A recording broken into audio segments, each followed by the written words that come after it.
இவர்கள் இதுல என்ன சொல்ல வராங்க? இந்த கூட்டம் இன்னைக்கு பண்ணக்கூடிய இந்த இதெல்லாம் நீங்க காட்சி ஊடகத்துல பார்த்துருப்பீங்க.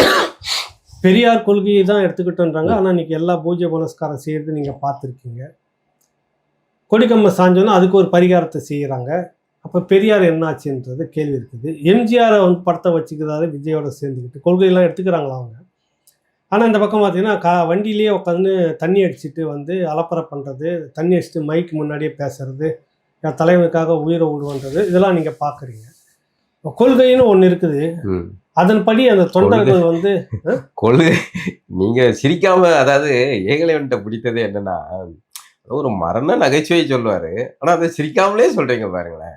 இல்லங்க டிவி கேட்ட என்ன கொள்கையை பார்த்துட்டீங்க? இதெல்லாம் கொள்கை இருக்குன்னு இல்ல இப்ப இது சொன்னதெல்லாம் பண்ணி சொன்னதெல்லாம் இதெல்லாம் கொள்கையில இதெல்லாம் எடுத்துக்கல. டிவி தளபதி கிட்ட இருக்கிற கொள்கை. இல்ல இப்ப இதெல்லாம் கொள்கையே எடுத்துக்க மாட்டீங்களா நீங்க? ஏங்க அவங்ககிட்ட கொள்கை என்னங்க இருக்கு? அதான் சீமான் இப்ப நான் சொன்னேன்லங்க. நீங்க வந்து சீமான் கிட்ட சீமான் சொன்ன மாதிரி தான் இருக்கு. கொள்கை என்னடா தளபதி தளபதி தளபதி. டேய் எதுக்குடா வந்த டிவிக்கன்னு அவர் ஓட்டுன மாதிரிலாம் இருக்கு. இல்லங்க இப்ப நான் பாருங்க இல்ல பாலா நான் காமெடி பண்ணதான் நினைக்காதீங்க. இப்ப பெரியாரா வச்சுக்கிறாங்க, கொள்கையை நான் பெரியாரை ஏத்துக்கொண்டேன்னு சொல்றாங்க. பூஜை எல்லாம் நடத்திட்டு இருக்கிறாங்க, பரிகாரம் நடத்திட்டு இருக்கிறாங்க, சாங்கியம் சார் செஞ்சு அதெல்லாம் சும்மா இல்ல. Set property sir. ம் கம்பெனின்னு இருந்தா, ஒரு நாடக கம்பெனின்னு இருந்தா செட் ப்ராப்பர்ட்டி 4 கட்டவுட்டுகள் வச்சிருப்போம். ஸ்க்ரீன்ல 4 வந்து இது படங்கள் அப்ப சீனுக்கு ஏத்தாப்புல மாறும். ஒரு வீட்டு பெட்ரூம்ல நடக்கிற காட்சினா பெட்ரூம் சீன் பின்னாடி வரும். ஒரு இயற்கையான தோட்டத்துக்கு முன்னாடி இருந்தா அந்த மாதிரி வரும்.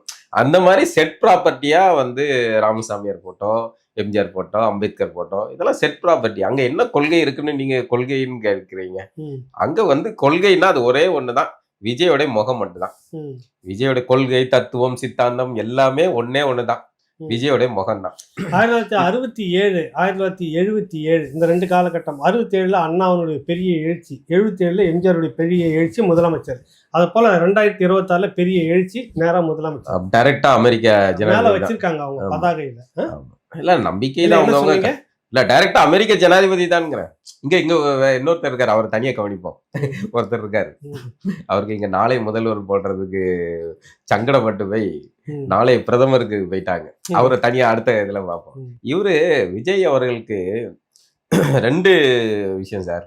விஜயை இந்த பூதாகரப்படுத்துறதுக்கு பின்னாடி ம், மீண்டும் மீண்டும் தமிழினத்தை கொண்டு போய் ரசிக மனநிலையில திரையில கொண்டு போய் அடிமைப்படுத்துற அரசியல் தான் சார். அதுக்கு ஒரே காரணம் என்னன்னா, தமிழினம் 2009க்கு பிறகு திராவிடத்துக்கும் நமக்கும் சம்மந்தம் இல்லைங்கிற விழிப்புணர்வு வருது.